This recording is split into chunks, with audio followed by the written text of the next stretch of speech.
যে আজকের রেজাল্ট আসলে কেমন হলো বা না হলো। হ্যাঁ, আমি তোমাদের কাছে জিজ্ঞাসা করতে চাই না যে কার একদম এক্স্যাক্টলি পয়েন্ট কত বা না কত, বাট একটু পয়েন্ট ক্যাটাগরি করলে দেখা যায় এরকম ক্যাটাগরি আর কি আছে। তো ধরলাম যে আমরা যারা এ প্লাস পাইছি, ধরলাম জিপিএ 5 পাইছি, এই ক্যাটাগরির মধ্যে আছে, ধরলাম এটা ধরলাম এই ক্যাটাগরি নিলাম। আর এটা নিলাম হচ্ছে যারা 5-এর কম আছে বাট 4-এর থেকে বেশি আছে, তারা ধরলাম বি ক্যাটাগরির মধ্যে পড়তেছে। আর একটা ক্যাটাগরি আমরা নিলাম যারা কিনা আসলে ধরলাম 4-এর থেকে কমে আসছে আর কি। সো এবারের রেজাল্টটা না একটু যদি বলি, আমার আমার দৃষ্টিকোণ থেকে যদি আমি বলি, রেজাল্ট আসলে একটা ভালো রেজাল্ট হয়েছে। কেন ভালো রেজাল্ট হয়েছে? কারণ বিগত বছরগুলোতে দেখা যাইতো যে একটু বাড়তি করে রেজাল্ট আসতো, মানে পাশের হার অনেক বেশি হয়েছে, এত না। পড়াশোনা আসলেই কখনোই সহজ জিনিস ছিল না, পড়াশোনা আসলেই কঠিন জিনিস। হ্যাঁ, আরও যারা যদি বলে সায়েন্স বলো, আর্টস বলো, কমার্স বলো, সবাই আসলে কঠিন করেই জিনিসগুলো পড়ে। তো সবাইকে আসলে সময় দিয়ে জিনিসটাকে আসলে অর্জন করতে হয়, এমনটা না যে জাস্ট বসলাম আর পাইলাম, এমনটা হওয়া আসলে উচিত না। তো বিগত বছরগুলো দেখলে, পর্যালোচনাগুলো দেখলে দেখা যায় যে প্লাসের সংখ্যা অনেক বেশি থাকতো। হ্যাঁ, কোনটা আসলে আলটিমেটলি ও ভালো পড়েই প্লাস পাইছে এটা আসলে বোঝা যাইতো না।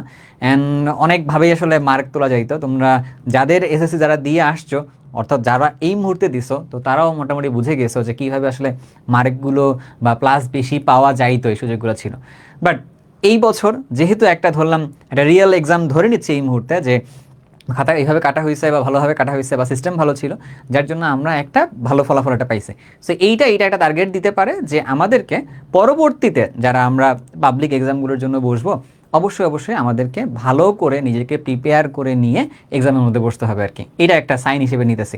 আর এর মধ্যে হচ্ছে যে কিছু বাড়তি কথাবার্তা যেগুলো আছে, এটা বলতে চাইতেছি না। সেটা হচ্ছে কোনগুলা, যে অমুক বোর্ডের প্রবলেম ছিল, তমুক সেন্টারের প্রবলেম ছিল, তারপরে দেখা যাচ্ছে যে অমুকে হচ্ছে হল কন্ট্যাক্ট করে এক্সাম দিছে। তো এই জিনিসগুলোকে আসলে এখানে কথা বলতে চাচ্ছি না। কেন? কারণ আমরা কথা বলতে চাচ্ছি হচ্ছে যে তোমার রেজাল্টটা সম্পর্কে, অ্যান্ড তোমার রেজাল্ট পরবর্তীতে আসলে কী কী করতে হবে না করতে হবে এইটা নিয়ে আর কি।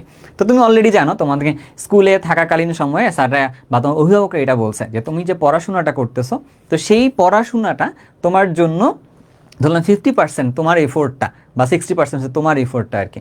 কিন্তু এর বাইরে তুমি যে এক্সাম হলে পরীক্ষা দিচ্ছ, তুমি হচ্ছে যে তোমার আশেপাশে যারা বসছে, তারপর ওই দিনের ওয়েদারটা কেমন ছিল, কোন বোর্ড থেকে পরীক্ষা দিচ্ছ, এই ধরনের কিছু মানে ব্যাপার স্যাপার আছে যেগুলো তোমার হাতের মধ্যে থেকে নেই। এটা হচ্ছে এনভায়রনমেন্ট থেকে তোমার কাছে আসে, সেখান থেকে তোমাকে আসলে ডিসাইড করতে হয় যে তোমার রেজাল্ট আসলে কেমন হবে না হবে। তো সেই ডিসিশনটা আসলে তুমি নাও না, এনভায়রনমেন্ট আসলে ডিসিশনটা নেয়। সো আমার কাছে ওই বাকি 30% বা 40% বা 50% এটা নিয়ে আমি ডিসকাস করতে চাচ্ছি না। এইটা যা হয় এটা কালেকটিভ পিপলের জন্য হয় আর কি। ধরো যে একটা একটা এক্সাম হলে একটা ঝামেলা হয়েছে তোমাদের পরীক্ষা দেওয়ার সময়, বাট এক্সাম হলে ঝামেলা হওয়া মানে কি, ওই হলের 500 থেকে 700 ছেলেমেয়ের জন্য ওই সমস্যাটুকু আসলে হয়েছে, ওটা একজনের জন্য শুধুমাত্র না আর কি।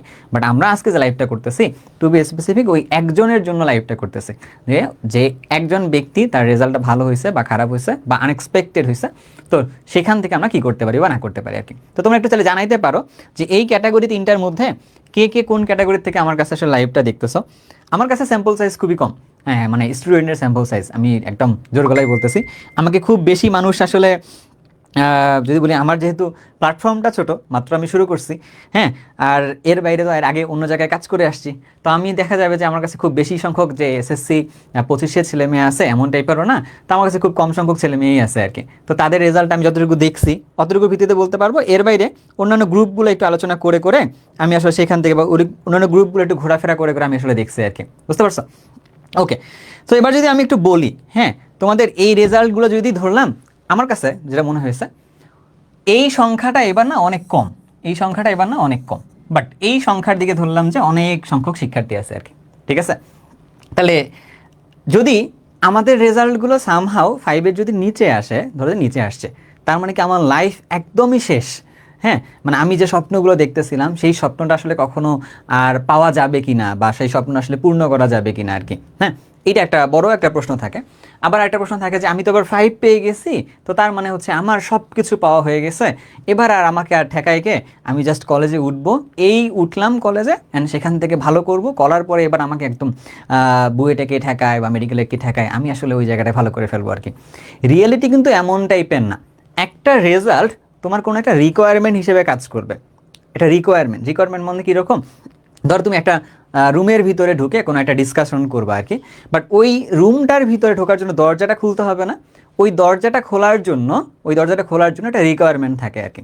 সাপোজ কোথাও বলছে যে 4 না হলে দরজাটা খোলা যাবে না, কোথাও বলছে হচ্ছে 5 না হলে দরজাটা খোলা যাবে না, এরকম কিছু রিকোয়ারমেন্ট থাকে। তো এই রেজাল্টটা তোমার জন্য ওইরকম একটা দরজাটা খোলার একটা ইন্ডিকেটর হইতে পারে, ব্যাটারি রিকোয়ারমেন্ট একটা হইতে পারে আর কি, এরকম। কিন্তু তুমি আসলে ওই রুমের ভিতর ঢুকে ডিসকাশনটা কন্টিনিউ করে কতক্ষণ সাস্টেইন করবা, এইটা নির্ভর করতেছে তোমার লার্নিং প্রসেসটা কতটা ভালো ছিল বা কতটা খারাপ ছিল। তো এই জন্য আমি তোমাকে বলবো, আজকের দিনে তোমার কাছে একটা নাম্বার আসছে, হইতে পারে 50% এফোর্ট তোমার ভালো ছিল, বাট আদার 50% যেগুলো সারাউন্ডিংস থেকে আসছে এইটা তোমার জন্য আসলে অনুকূল ছিল না, দ্যাট ইজ রেজাল্ট তোমার খারাপ আসছে। অথবা সব কিছু ঠিকঠাক ছিল, তোমার এফোর্টটা আসলে ভালোভাবে ছিল না, দ্যাট ইজ ওয়াই তোমার রেজাল্ট আসলে তোমার আনএক্সপেক্টেড আসছে আর কি, ধরে নিলাম আর কি। তো এই জায়গায় থেকে তোমার এবং তোমার গার্ডিয়ানের আসলে এই মুহূর্তে কি করণীয় বা কি করতে হবে, ঠিক আছে? তোমরা একটু আমাকে কমেন্টে দু একজন জানাইতে পারবা যে গার্ডিয়ান সহ কে কে বসছো আর কি এখানে, তাহলে আমি গার্ডিয়ানের উদ্দেশ্যে কয়েকটা কথাবার্তা একটু বলতাম, ঠিক আছে? তোমরা কি কেউ আমাকে জানাইতে পারবা যে গার্ডিয়ানদের মধ্য থেকে কেউ আমাদের এই ভিডিওটা দেখতেছে কিনা, কেউ কি আছে কিনা এরকম? তাহলে কয়েকটা কথা একটু খুব কাজে দিত আর কি, এরকম। কারণ যেহেতু আমি দুইটা ভাগে ভাগ করছি, একটা রেজাল্ট মেক করার জন্য দুইটা পার্ট লাগে, একটা নিজের এফোর্ট লাগে, একটা সারাউন্ডিংস লাগে। তো যেহেতু হইতে পারে তোমার এফোর্ট কম ছিল, ওই সারাউন্ডিংসের মানে প্রবলেমটা আসলে বেশি ছিল, এই দুইটা পার্টে তো যে কোনো একটা না একটা হইতেই পারে আর কি। তো সেই জন্য আমার কাছে মনে হয় একটু গার্ডিয়ান আছে কি না, তো সেইটা আসলে একটু জানা দরকার। কারণ গার্ডিয়ানদের পক্ষ থেকেও এই জিনিসটা না জানলে যেটা হইতে পারে, একটা আনএক্সপেক্টেড রেজাল্ট অথবা একটা ভালো রেজাল্ট, দুইটার কারণেই তারা দেখা যাইতে পারে যে ওই স্টুডেন্টদের, হ্যাঁ, বর্তমান যে গ্রোথটা হওয়ার কথা সেই গ্রোথের পথে একটা হ্যাম্পার তারা ক্রিয়েট করতে পারে আর কি। কীভাবে? যেমন ধরো তোমার কারো একটা রেজাল্ট খুব ভালো হয়ে গেছে, এখন খুব প্রশংসা করতেছি তোমার রেজাল্ট তো অনেক ভালো হয়ে গেছে, তাহলে তোমার আর কিছু করা লাগবে না আর কি, তুমি অটোমেটিক পরের ভালো করবা। তো এবার চলো তোমাকে নিয়ে একটু চারপাশের বাসায় একটু প্রশংসা করে নিয়ে আসি, এবার তোমাকে হচ্ছে ঠেকাবেকে এটা দেখি, এটা করতে গেছি। বাট আলটিমেটলি যে তার রেজাল্ট আসলে কতটা তার এফোর্টের কারণে হয়েছে এইটা আসলে চেক করলাম না, ঠিক আছে? এটার কারণে তার পরবর্তী লাইফে একটা ঝামেলা হতে পারে। আবার এমন হতে পারে তুমি যে এফোর্ট না করে একটা ভালো রেজাল্ট পেয়ে গেছো, তো এইটা আসলে গার্ডিয়ান আসলে দেখলো না, না দেখার কারণে কি হতে পারে, ওই তুমি আবার পরবর্তীতে তাদের যে এক্সপেকটেশন হবে সেটা আসলে মিসম্যাচ হতে পারে আর কি। তো এই জন্য বলতেছে গার্ডিয়ান থাকাটা একটু জরুরি আছে। আচ্ছা, তো এখন আমি তোমাদের বলি, গার্ডিয়ান থাকুক বা না থাকুক, ওই জায়গার থেকে কিছু প্রশ্ন এখন তোমাকে করার দরকার নাই যে একজন স্টুডেন্ট তোমার রেজাল্টটা ভালো হয়েছে কেন, তোমার রেজাল্টটা খারাপ হয়েছে কেন, প্রশ্ন রেইজ না করে বরং আমার কাছে মনে হয় কয়েকটা কনসার্ন রেইজ করা যেতে পারে আর কি, কয়েকটা কনসার্ন রেইজ করা যেতে পারে। কয়েকটা কনসার্ন রেইজ করে সেইগুলোকে দিয়ে কিছু চেক লিস্ট বানায়, সেগুলো বর্তমানে বাসায় আজকে বা আগামী 3-4 দিন বা 5 দিন আসলে ডিসকাশন করা যেতে পারে আর কি। তারপরে আসলে কিছু সিদ্ধান্তের দিকে যাওয়া যেতে পারে। এই হিট অফ দ্য মোমেন্টে আসলে ডিসকাশনগুলো প্রশ্ন তুলে না করাটাই ভালো। যেমন একটু আগে আমাকে একজন একটা মেসেজ করছিল যে ভাইয়া আমার রেজাল্টটা হচ্ছে অমুক, তো আমার ফ্যামিলি আছে এটার জন্য আনহ্যাপি, তারা অনেকগুলো প্রশ্ন করতেছে, আমার কাছে তো কোনো জবাব নাই আর কি, এরকম কিছু কথা আছে। তো আমি ওই জায়গাটা থেকে ট্রিগার হয়েছে একটু, যে অনেকগুলো পরিবারে আসলে বর্তমান এই চিত্রটাই আছে, রেজাল্ট খারাপ এর কারণে স্টুডেন্টকে কথা বলতেছে। আবার অন্য জায়গায় দেখলাম যে রেজাল্ট ভালো হয়েছে, মাত্র একটা সাবজেক্টে তার হয়তো বা A+ আসে নাই আর কি, টু বিজিএস এর কথা বলছিল। তো না আসার কারণে ধরলাম যে তার পরিবারও সুন্দরভাবে আলোচনা করতেছে, ও তো ভালো করছে, এখন ওকে কোথায় দিব আর কি, ঠিক আছে? তার মানে প্ল্যানটা রেজাল্টের উপরে এভাবে না করে বরং ওর প্রস্তুতিটা কীরকম সেটার উপর প্ল্যানটা করা উচিত আর কি। এই জন্য বলতেছি যে এই মুহূর্তে কনসার্নটা রেইজ করাটা খুব বেশি ইম্পর্টেন্ট। তো সেই কনসার্নটা যে রেইজ করবো, তো কী আসলে কনসার্ন রেইজ করবো এটা যদি খেয়াল করে দেখি, আমার কাছে মনে হয় এই মুহূর্তে কনসার্ন রেইজ করার জন্য বাসায় বসে বসে এই ডিসকাশনগুলো চাইলে করা যাইতে পারে। যদিও বা আজকে এই ডিসকাশন করলে করার মতো মানসিকতা সবার আসলে আছে কিনা আমি জানি না, বাট এই ডিসকাশনটা করাটা খুব জরুরি আর কি। কী ডিসকাশন? এক, আমি যদি একজন গার্ডিয়ান হইতাম তাহলে আমি আমার যে স্টুডেন্ট আছে বা ধরুন ছোটো ভাই বোন আছে তাকে আমি এরকম জিজ্ঞাসা করতাম আর কি এই মুহূর্তে, যে পড়াশোনার তোমার ধরন আসলে কেমন ছিল। হ্যাঁ, সে ভালো করলেও তাকে এটা জিজ্ঞাসা করলাম, তাকে আসলে খারাপ করলেও তাকে এটা জিজ্ঞাসা করতাম যে তোমার আসলে পড়াশোনার ধরনটা আসলে কেমন ছিল। তো পড়াশোনা করার ধরন তো আসলে আহামরি কিছু নাই, সবাই তো সেমভাবেই পড়াশোনা করে। কীভাবে পড়াশোনা করে? একটা বই নেয়, বইয়ে সাদা বাদে কালো সম্পূর্ণটাই পড়ে, পড়ার পরে ওইটা যতটুকু আত্মস্থ করা দরকার সেটা তো করে, আবার যতটুকু মুখস্থ করা দরকার সেটা অবশ্যই মুখস্থও করে নেয় আর কি। এরপরের কাজ কি? ওটাতে আসলে প্র্যাকটিস করতে হয়। এরপরের কাজ হচ্ছে সেটাতে বেশি বেশি করে পরীক্ষা দিতে হয়, তাহলে নিজেকে পরবর্তীতে যাচাই করতে হয় যে আসলে আমি যতটুকু প্র্যাকটিস করছি, যতটুকু আত্মস্থ করছি, সব কিছু আসলে পরীক্ষার মধ্যে আমি দেখাতে পারছি কিনা। এটাই তো ব্যাপার। এই প্যাটার্নের বাইরে তো কোনো প্যাটার্ন নাই, আলটিমেটলি তো নাই। সবগুলো প্রতিষ্ঠানে এই একটা প্যাটার্নই তো পড়াশোনা চলে, তাই না? আচ্ছা, তাহলে এই যে পড়াশোনার যে ধরনটার কথা বলতেছি, তাহলে ভাই আপনি প্যাটার্ন তো জানেনই, তাহলে তাও প্রশ্নটা তাকে কেন করা দরকার? কারণ আপনি যদি এই প্রশ্নটা আপনার এই স্টুডেন্টদেরকে যদি একবার করে দেখেন, তাহলে বুঝবেন যে পড়াশোনার ধরনটা আসলে ওদের কাছে ডিফারেন্ট ছিল। কেউ বলবে এরকম, ভাই আমি ক্লাস 9-এ তো পড়াশোনা করিই নাই, হ্যাঁ বুঝতে বুঝতে আমার সময়টা চলে গেছে, তো ক্লাস 10-এ এসে আমি মোটামুটি একটু পড়াশোনা করছি, বাট এই যে টেস্টের পরে এসে আমি আসলে খুব ভালো করে পড়াশোনা করছি, এরকম কেউ বলতে পারে। তার মানে সে 2 বছর আসলে কন্টিনিউয়াসলি পড়ে নেই, তার মানে সে ডিসিপ্লিন ছিল না, রাইট? আচ্ছা, আবার অনেকে দেখবেন যে শুরু থেকে শুরু করে একদম ক্লাস 10-এর শেষ পরীক্ষা পর্যন্ত খুবই ডিসিপ্লিন ওয়েতে পড়াশোনা করছে আর কি, তাহলে তো দুইটা তাহলে ধরন পাওয়া গেল।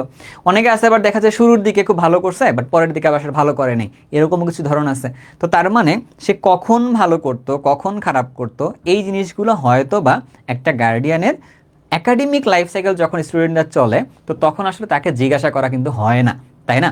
কিন্তু যখন সে একটা রেজাল্ট করে ফেলছে, তখন অবশ্যই অবশ্যই তার সাথে আপনার কিন্তু কথা বলা দরকার। কেন না? কারণ এসএসসির পরে গিয়ে যে যখন এইচএসসি যখন শুরু করবে বা পরবর্তী স্টেজে যখন যাবে, তখন কিন্তু এই ধরনটা খুব বেশি ইম্পর্টেন্ট। সামহাও যদি সেই ধরনের যদি একটু ঝামেলা যদি হয়ে যায়, তাহলে কিন্তু আবার তার সাথে কোনো একটা আনএক্সপেক্টেড কিছু ঘটতে পারে। কেন বলতেছে এই কথাটা? কারণ আপনি যদি প্রত্যেক বছরের কথা চিন্তা করে দেখেন, প্রত্যেক বছরে বহুত সংখ্যক ছেলে মেয়ে কি পায়, একদম A+ পাইছে, ভালো রেজাল্ট করছে। তার মানে ওরা কিন্তু যে একটা ভালো প্লেস পাইছে এডমিশন টেস্টের মতো জায়গায় এসে বা কম্পিটিটিভ কোনো জায়গায় এসে, এটা কিন্তু হয় নাই। কারণটা কি? তার ওই রেজাল্টটা সে মেক করছে আসলে হয়তোবা এক্সামের প্রিপারেশনটাকে নিয়ে মেক করছে আর কি। ওই যে বললাম, দরজাটা খোলাটুকু পর্যন্ত সে হয়তোবা প্রিপারেশনটা নিছে, বাট দরজার ভিতরে এসে যে ডিসকাশনটা কন্টিনিউ করার জন্য যতটুকু তার নলেজ দরকার ছিল, মেবি সে ওই নলেজটুকু আসলে অর্জন করে নেই আর কি, যার জন্য এই ঝামেলাটা হয়ে যেতে পারে। এই জন্য বলতেছি, স্টুডেন্টদের সাথে বসে একটু কথা বলেন, কথা বলে তার পড়াশোনার ধরনটা কেমন ছিল এইটা একটু আগে বুঝে দেখেন আর কি। ও কি পড়ুয়া, ও কি আসলে পড়াশোনার টেবিলে সময় দেয় কি দেয় না, এটা একটু বুঝেন আগে। তার উপর তাহলে বুঝতে পারবেন ওর রেজাল্টটা কেন এরকম হয়েছে, এন্ড পরবর্তী পদক্ষেপ আসলে কি করা যেতে পারে না যেতে পারে আর কি। ব্যাপারটা ক্লিয়ার কিনা? ওকে, এরপরটা কি আসলে একাডেমিকের প্রধান সমস্যাগুলো কি কি ছিল, আমার এইটা নিয়ে আজকে কথা বলার দরকার অনেকটা আছে। আমরা যখন একটা স্টুডেন্ট ক্লাস 9-এ বা 10-এ বা 11 বা 12-এ যখন চলে, আমার কাছে মনে হয় খুব কম সংখ্যক গার্ডিয়ান আছে তো যারা কি না স্টুডেন্টদের সাথে বসে এই কথাটা বলে, তোমার আসলে একাডেমিকে চলাকালীন সময় প্রবলেমগুলো আসলে কি কি, যে তুমি সায়েন্স যে পড়তে গিয়ে তোমার কি কোথাও সমস্যা হইতেছে, তুমি অমুক স্যারের পড়াটা পড়তে গিয়ে ঝামেলায় আটকে যাচ্ছ কিনা, তোমার ঠিক আছে স্যারের কথা বাদ দিলাম, তা তুমি কি বাসায় যখন বইটা পড়তেছো, এই বইটা কি তুমি একা একাই পড়ে পড়ে বুঝতেছো? হ্যাঁ, এই যে কথাগুলো আসছে না, এই কথাগুলো আসলে কিন্তু বাসায় আলোচনা করার মতো বিষয়। বাট আমরা যারা অভিভাবক যারা আছি, তো তারা কি করি, তারা হচ্ছে এই সমস্যাগুলো চিহ্নিত করার দায়িত্ব আসলে দিয়ে দিচ্ছি কোথায়, একদম বললাম অনলাইনে যদি কোনো টিচারের কাছে দিয়ে দিই, হ্যাঁ তার কাছে থাকলো, অথবা অফলাইনে কোনো টিচারের বা টিউটরিং সেন্টারের মধ্যে দিয়ে দিছি, তার কাছে দায়িত্বগুলো দিয়ে নিছে। একবার একটু থমকে দাঁড়িয়ে চিন্তা করে দেখেন তো, যে ওর একাডেমিক যে প্রবলেমগুলো আছে, এই প্রবলেমগুলো, আমি একজন অনলাইন টিচার, আবার ধরেন যে একটা অফলাইন টিচার, তার পক্ষে কি পসিবল, যে তার অ্যাকচুয়ালি তার প্রবলেমগুলো কি। আমরা যখন এটা টিচিং দিচ্ছি না, তো আমরা কি করি, অ্যাজ এ হোল একটা প্রবলেমকে নিজেরা আগে মাথার মধ্যে বুঝে নেই যে এইটা একটা প্রবলেম, তো সেই প্রবলেমের সলিউশন আকারে কিছু অ্যাজ এ হোল কিছু কথাবার্তা বলি আর কি। বাট যে কথাগুলো যার সাথে রেজোনেট করে, সে এখান থেকে ভালো করে হয়তো পরের স্টেপের দিকে যায়। কিন্তু আপনার বাসায় কিন্তু আসলে অনেকগুলো স্টুডেন্ট নেই, আপনার বাসায় কিন্তু মাত্র একজন স্টুডেন্ট আছে। তো আপনাদের কি করা উচিত, এই ডিসকাশনগুলো আপনার স্টুডেন্টদের সাথে কিন্তু করা দরকার আর কি। তো আপনারা যখন একটা অভিভাবক হিসেবে ভালো যখন গাইডের জায়গায় যখন দাঁড়াবেন, আপনারা যদি এই কনসার্নগুলো রেজ করে তাদের সাথে যদি কথা বলতে পারেন, তাহলে দেখবেন তার যে রেজাল্টটা, গত 2 বছরের রেজাল্টটা আজকে যেটা আসছে, ভালো বা খারাপ দ্যাট ডাজন্ট ম্যাটার, সেটা নিয়ে কিন্তু আপনি একটা ভালো একটা নো হাউ কিন্তু পাবেন। এর পরবর্তী ধাপে তাকে এইচএসসির জন্য প্রিপেয়ার সে কি না, বা সে আসলে করতে চায় কি না, বা তার জন্য এখন কি করা যেতে পারে, তার সুন্দর একটা লাইফ সাইকেল ডিজাইন কিন্তু আপনি করতে পারবেন। তো আমার কাছে এটা মনে হইতেছে যে একটু একাডেমিক লাইফ যেহেতু চলছে তার 2টা বছর, ওই সময়ে তার প্রবলেমগুলো আসলে কী কী ছিল আর কি, ঠিক আছে? তো প্রবলেমগুলো একটু জিজ্ঞাসা করবেন, এটা কি এই প্রবলেমগুলো যেন সে টিউটরিং সেন্টারেরটা না দেয়, ঠিক আছে? সেই জন্য হচ্ছে আমি অনলাইনে অমুক জায়গায় পড়ছি তার প্রবলেম ছিল, বা দেখা গেল যে আমি ওয়ান শট করে গেছি তার প্রবলেম ছিল, নাকি হচ্ছে যে আমি অমুক স্যারের কাছে অফলাইনে গিয়ে পড়ছি তার প্রবলেম ছিল, এইটা নিয়ে ডিসকাস করার দরকার নেই। আমার কাছে মনে হয় যে ডিসকাস করতে হবে কি, তার স্টুডেন্টদের নিজের প্রবলেম কী কী ছিল আর কি, এইটা নিয়ে ডিসকাস করে। কেননা কারণ টিউটরিং সেন্টারগুলো সবাই কি করতেছে, তাকে হেল্প করতেছে, বাট ওয়ার্কিং ফোর্স যেটা বা যদি বলি একদম তার চালকের আসনে বসে যে গাড়ি চালাচ্ছে, যে এটা কিন্তু ওই স্টুডেন্টটাই। তো তার প্রবলেমটা কি, তার ব্যক্তিগত প্রবলেমগুলো কী কী ছিল, সে বাসায় এসে সময় দিতে পারতেছিল কি না, আপনি খেয়াল করে দেখেন সে কি আসলে ক্লাসটা শুধুমাত্র ক্লাস করে আসছে বাইরের থেকে, বা বসে বসে মোবাইলে ক্লাস করতো, নাকি সে একটু লিখতো। আমি অনেক স্টুডেন্টকে চিনি, পার্সোনালি চিনি, যারা কি করছে, যারা হচ্ছে যে একটা ক্লাস অনলাইনে যখন দেখছে তার মনে হচ্ছে আমি এটা পারবো, কিন্তু ও যখন যেহেতু লিখতেছে না, পরীক্ষার হলে গিয়ে মনে হচ্ছে যে এটা কীভাবে স্যার ক্লাসে করছে এটা আমি জানি, বাট একটা স্টেপটা আমি ভুলে গেছি, এখন আমি কী করবো আমি জানি না। এরকমটা কিন্তু হয়েছে। তার মানে ব্যাপারটা কি হচ্ছে যে অনেকে শুধুমাত্র শোনার অভ্যাসটুকু হয়েছে, বাট লেখার অভ্যাসটা আসলে হয় নাই। তো এইরকম প্রবলেম তার ছিল কি না এইটা নিয়ে একটু ডিসকাস করতে পারেন, বা এটা নিয়ে একটু দেখতে পারেন আর কি তার প্রবলেমগুলো কোথায়। আচ্ছা, আর 3 নম্বর যে কথা, এখন ধরলাম তার ফলাফল কি হয়েছে। তো ফলাফল তো বললাম যে দুইটা পার্টে ভাগ করলাম আর কি, একটা ধরলাম যে 5, একটা ধরলাম যে 5, আর একটা ধরলাম যে 5-এর তুলনায় একটু কম, তাই না? এই দুইটাই তো ভাগ ধরতেছে আর কি ক্লাস পড়াশোনাটাতে। এইটা নিয়ে আসলে কি খুব বেশি ম্যাটার করবে? এটা নিয়ে আসলে এই মুহূর্তে আপনাকে চিন্তা করা লাগবে না, সে মেডিকেলে যাবে কিনা, সে বইয়ে যাবে কিনা, সে ঢাবিতে যাবে কিনা, এগুলো আসলে এই মুহূর্তে চিন্তা করার মতো বিষয় না, তাই না? এই মুহূর্তে বিষয় না, কারণ এইটার জন্য আরও একটা পয়েন্ট থাকে আমাদের, হচ্ছে যে এইচএসসির পয়েন্টটা আছে। তো এইচএসসির পয়েন্ট যদি অনেক ভালো থাকে, তখন দুইটা পয়েন্টকে মার্জ করলে কিন্তু একটা পয়েন্ট এসে দাঁড়ায়, ওই পয়েন্টটা কিন্তু আসলেই ম্যাটার করে, দুইটাকে যোগ করলে আর কি। তার মানে আপনার কাছে হাফ চলে আসছে, স্টিল আপনার কাছে আরও বাকি হাফ আছে। তো আপনাদের যে কাজটা করতে হবে, পরবর্তী হাফের জন্য সুন্দর একটা প্ল্যান করতে হবে আর কি। তো সুন্দর একটা প্ল্যানের জন্য কীরকম হতে পারে, এখন আমাদের ব্যাপারটা এমন টাইপের কিন্তু ভুলেও করা যাবে না যে আমার প্লাস আসছে তার মানে আমি এখন আমার শহর থেকে বাইরে অন্য শহরের দিকে যাই আর কি, এরকম প্ল্যান করা যাবে না। আগে দেখতে হবে যে আমার ফ্যামিলিতে যখন আসি, যে আমি আসলে ফ্যামিলি ম্যান কিনা, অর্থাৎ আমি ফ্যামিলি ছাড়া থাকতে পারি না, আমি ফ্যামিলি ছাড়া পড়াশোনা করতে পারি না। তার জন্য ভুলেও আমার মনে হয় তার শহর ছিল অন্য জায়গায় যাওয়া আসার দরকার নেই আর কি, যারা হোমসিক আছে। কারণ এইটা যখন যায় তখন এইটার জন্য আরেকটা মিসম্যাচ হয়ে যায় এনভায়রনমেন্টের কারণে, যার জন্য তখন তার আসলে ওই জায়গায় কোপ উইথ করাটা খুবই কষ্টসাধ্য হয়ে একটা দাঁড়ায় আর কি। তো এইটা একটা ব্যাপার। তো এই জন্য আসলে আমি বলবো যে কী কী পদক্ষেপ নিতে চান, রেজাল্টের উপর ভিত্তি করে না নিয়ে ওই স্টুডেন্টদের সাথে কনসার্ন রেজ করে ডিসকাস করেন তার আসলে কী কী লাগতে পারে, কী কী না লাগতে পারে। এখন একটা বড় প্রশ্ন হয়তো বা চলে আসতে পারে মনের মধ্যে, যে স্টুডেন্ট তো আসলে সব বলতে পারবে না। আমার মনে হয় এটা একটা আসার কথা আর কি, স্টুডেন্ট তো সব বলতে পারবে না, স্টুডেন্ট আসলে সব বলতে পারবে না, এই কথা যেমন সত্যি, পাশাপাশি এটাও তো সত্যি, তাই না? তার কাছ থেকে যে সকল তথ্য আপনি পাবেন, এই তথ্যগুলো পাওয়ার পরে আপনি এবার একটু ছড়াই পড়েন আর কি। হ্যাঁ, এটা কিন্তু গার্ডিয়ানকে বলতেছে। ছড়াই পড়েন কী হবে, যে আপনার বাড়ির পাশে কে কে আপনার ওইখানে থেকে ভালো করছে, বা হচ্ছে যে কে কে আপনার বাসায় না থেকে বাইরে গিয়ে ভালো করছে, এই তথ্যগুলো কালেক্ট করে নিয়ে আসেন। যেহেতু রেজাল্ট এখন আপনার হাতের মধ্যে আছে, এই সব কিছু তথ্য কালেক্ট করে আগামী 5 থেকে 6 দিনের ভিতরে আপনার একটা ডিসিশন নেন যে আপনি আসলে কোন দিকে আসলে ধাবিত করবেন। তারপর দেখবেন যে আমার কাছে মনে হয় রেজাল্ট পাওয়ার পরের মুহূর্তে আপনাদের এই কনসার্নগুলোর কারণে যে স্টুডেন্টটা আছে সে একটা জিনিস ফিল করবে আর কি, সে একটা জিনিস ফিল করবে যে আমার বাসার মধ্যে আমার একটা সুন্দর একজন গাইড আছেন, আমার একজন গাইড অভিভাবক আছেন আর কি। তো যে গাইডের সাথে আমি সুন্দরভাবে কথা বললে উনি কি না আমাকে ডিরেক্ট করতে পারে যে আমি আসলে কী করবো বা না করবো। যদি আপনার মনে হয় যে না আপনি এবার এটা করতে পারতেছেন না, তাহলে আপনি একটু টিচারের সংস্পর্শে আসেন বা তাদের সাথে একটু কথা বলেন আর কি। অথবা দেখা গেলো যে যারা জানে তার সাথে একটু কথাবার্তা বলে জেনে নেন যে কী বিষয় নিয়ে আসলে কথা বলতে হবে। তাহলে দেখেন আপনার এসএসসির রেজাল্টের পরবর্তীতে এই যে ট্রানজিশনটা আপনি পাইলেন, সেখান থেকে একটা স্টুডেন্টদেরকে আপনি একটা ভালোর দিকে একটা বা পরবর্তী পদক্ষেপে খুব সুন্দরভাবে পার করতে পারবেন আর কি। আমার কাছে মনে হয় যে শুধুমাত্র উদযাপনটা না করে, উদযাপনটা আসলে সময়টা খুব কম সময়ের জন্য থাকে, খেয়াল করে দেখেন তো একটু, বা স্টুডেন্ট যারা আছে তোমার একটু খেয়াল করে দেখো তো, যখন তুমি রেজাল্টটা পাইছো ঠিক 2টার সময় পাওয়ার ওই মুহূর্তে যতবার তোমাকে বলা হয়েছে যে তুমি অনেক ভালো করছো, অনেক ভালো করছো, এখন আর কিন্তু সেই ফিলিংসটা আসতেছে না। মেবি তুমি এখন একা একাই বসে আসো, হ্যাঁ, সন্ধ্যা পর্যন্ত হয়তো বা কিছু আলোচনা চলছে, এখন আর কেউ তোমাকে কলও দিচ্ছে না, তোমার এটা নিয়ে কোনো উদযাপন আসলে কিন্তু হইতেছে না আর কি। সো আলটিমেটলি তুমি কিন্তু তোমার নিজের সাথেই বসে আসো। সো এই জন্য আমার কনসার্ন অলওয়েজ ফ্যামিলিতে থাকে ফার্স্ট। সো এই জন্য আমি তোমাকে বলবো ফ্যামিলির সাথে একটু কথাবার্তা বলো আর কি। ব্যাপারটা মনে হয় ক্লিয়ার। এখন আমি তোমাদের দিক থেকে 2-1টা প্রশ্ন একটু জাস্ট দেখবো, দেখে আসলে আমরা শেষ করবো আর কি। যেমন দেখা যাচ্ছে, হ্যাঁ, ও একজন আমাকে অলরেডি একটা মেসেজ করছিল, সে অলরেডি লাইভে একটু আসো, তো তার বিষয় নিয়ে আমি ছোট্ট একটা কথা বলতে পারি। হ্যাঁ, ওকে, হ্যাঁ, সে বলতেছিল এরকম টাইপের যে ফ্যামিলি ইস্যুসটার মধ্যে তার রেজাল্টটা খারাপ হয়েছে কিনা, এরকম হয়েছে কিনা। আমি ভাই একটাই কথা তোমারে বলি যে তোমার আসলে রেজাল্ট আসলে এরকম করে যদি ভালো খারাপের কথা বলি এইটা না, বরঞ্চ তুমি যতটুকু প্রিপারেশন নিছিলা না ঠিক অতটুকুর কারণে তোমার এটা রেজাল্ট আসছে। মানে তোমার effort equivalent to your result. তো তুমি তোমার এফোর্টটাকে কম দিছিলা কিনা, খারাপ মানে বেশি দিছিলা, এইটা তুমি একটু নিজেকে যাচাই করে দেখো। যাচাই করার পরে এখন থেকে তুমি টার্গেট নাও যে পরবর্তীতে গিয়ে তুমি আসলে কতটুকু এফোর্ট দিবা, কতটুকু এফোর্ট দিয়ে তুমি আসলে চলবা। বুঝতে পারছো? সো এরকম আরও বাড়তি কিছু কথাবার্তা বা বাড়তি কিছু কাজ আমাদের আসলে করার সুযোগ আছে, আমরা সেগুলো আসলে এইচএসসি পর্যায়ে উঠে করব। বাট আজকের এই লাইফটার মূল প্রতিপাদ্য বিষয় আসলে ছিল এইটা, যে ডিসকাশন বাসায়ই করো, বাসায় করার সময় কী কী পয়েন্টে বা কী কী পয়েন্টে রেইজ করে তুমি আসলে কাজগুলো করবে আর কি। সো আমার মনে হয় সেই পার্টটা আমরা এখান থেকে আলোচনা করে ফেলছি।